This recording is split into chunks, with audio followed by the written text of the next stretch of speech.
Price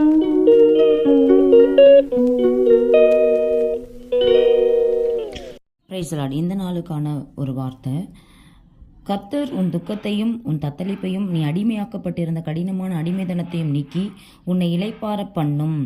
அக்காலத்திலே நீ Babylon ராஜாவின் மேல் சொல்லும் வாக்கியமாவது, ஒடுங்கினவன் ஒழிந்து போனானே, புன்னகரி ஒழிந்து போயிற்றே. கர்த்தரின் துஷ்டரின் தண்டாயுதத்தையும் அரசாண்டவரின் செங்கோலையும் முறித்து போட்டார். இந்த 3 வசனங்களை கர்த்தர் நமக்கு கொடுத்திருக்கிறார். ஏசாயா 14ஆம் அதிகாரம் 3, 4, 5வது வசனம். உன் துக்கத்தை நீங்கள் இதுவரைக்கும் எத்தனை நாட்களாக நீங்கள் துக்க நாட்களாக இருந்திருப்பீங்க, அந்த துக்கத்தையும் நீங்கள் தத்தளிக்கிற ஒரு வாழ்க்கையாக இருந்துச்சுன்னா அந்த தத்தளிப்பு அப்படின்னு சொல்லும் பொழுது, துக்கம்னா பாடுகள் நிறைந்தது, வேதனை நிறைந்தது துக்கம். ஆனால் தத்தளிப்பு அப்படின்னு சொல்கிறது ஒரு இடமா நம்மளால் இருக்க முடியாது. ஒரு பிரச்சனை தொடங்கி இன்னொரு பிரச்சனை வந்து கொண்டே இருக்கும். அது பேர் தான் தத்தளிப்பு.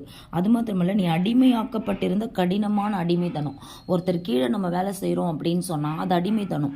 அவங்க சொன்னால் தான் நம்ம செய்யணும், அவங்க சொல்கிற வரைக்கும் நம்ம செய்யக்கூடாது அப்படின்னும் பொழுது அந்த அடிமைத்தனம், அது எல்லாவற்றையும் கர்த்தர் நீக்கி உன்னை இளைப்பார பண்ண போகிறார். ஹல்லேலூயா. இப்படிப்பட்ட பிரச்சனைகள், தர்பிப்பு, துக்கம், அடிமை, இதிலிருந்து உங்களை நீக்கி உங்களை இளைப்பார பண்ண போகிறார். ஹல்லேலூயா. இளைப்பாறுதல்னா நான் போய் மரணிச்சிடணும் அப்படிலாம் கிடையாது.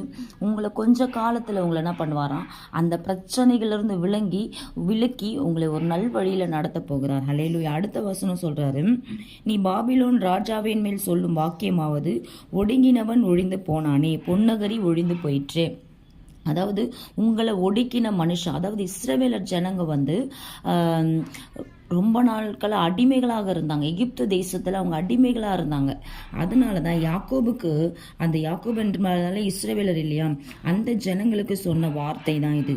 நீங்கள் சொல்லுங்கள், அந்த உங்களை ஒடுக்கினால அவனுக்கு சொல்லுங்கள், ஒடுக்கினவன் ஒழிந்து போனானே, பொன்னகரி ஒழிந்து போயிற்றே அப்படின்னு சொல்லி நீங்கள் சொல்லணும்னு சொல்கிறார். அது மாத்திரமல்ல, கர்த்தர் துஷ்டரின் தண்டாயுதத்தையும் அரசாண்டவர்களின் செங்கோலையும் முறித்து போட்டார். ஹல்லேலூயா. உங்களை அடிமையாக்கப்பட்டு வைத்திருந்த அந்த அரசாங்கம், உங்களை துஷ்டத்தனமாக நடத்தின அந்த அரசாங்கம், உங்களை கெட்ட வழியில் நடத்தின அந்த ஒரு ஆயுதத்தை கர்த்தர் என்ன பண்ணாராம், முறித்து போட்டார் அப்படின்னு சொல்லப்பட்டிருக்கு. ஹல்லேலூயா. இந்த நாளில் கூட உங்களுடைய வாழ்க்கையில் தத்தளிப்பையும் துக்கத்தையும், நீங்கள் ஒடுக்கப்பட்ட அந்த ஒடுங்கின காரியத்திலிருந்து, அந்த அரசாண்ட அந்த ராஜாவின் இடத்திலிருந்து உங்களை விலக்கி அந்த செங்கோலை கர்த்தர் முறித்து போட்டார் என்று சொல்லப்படுகிற வசனத்தின்படி உங்களை ஆசீர்வதிப்பாராக.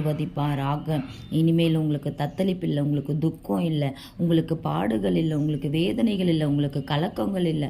அதிலிருந்து உங்களை விலக்கி உங்களை இளைப்பார பண்ண போகிறார். நீங்கள் சொல்லுங்கள், பொன்னகரி ஒழிந்து போயிட்டானே, ஒழிந்தவன், எங்களை ஒடுக்கினவன் ஒழிந்து போனானே என்று சொல்லுகிற அந்த வார்த்தை உங்களுடைய நாவல கர்த்தர் வைக்க போகிறார். கர்த்தர் தாமே இந்த வார்த்தைகளை ஆசீர்வதிப்பாராக. ஆமீன். God bless you.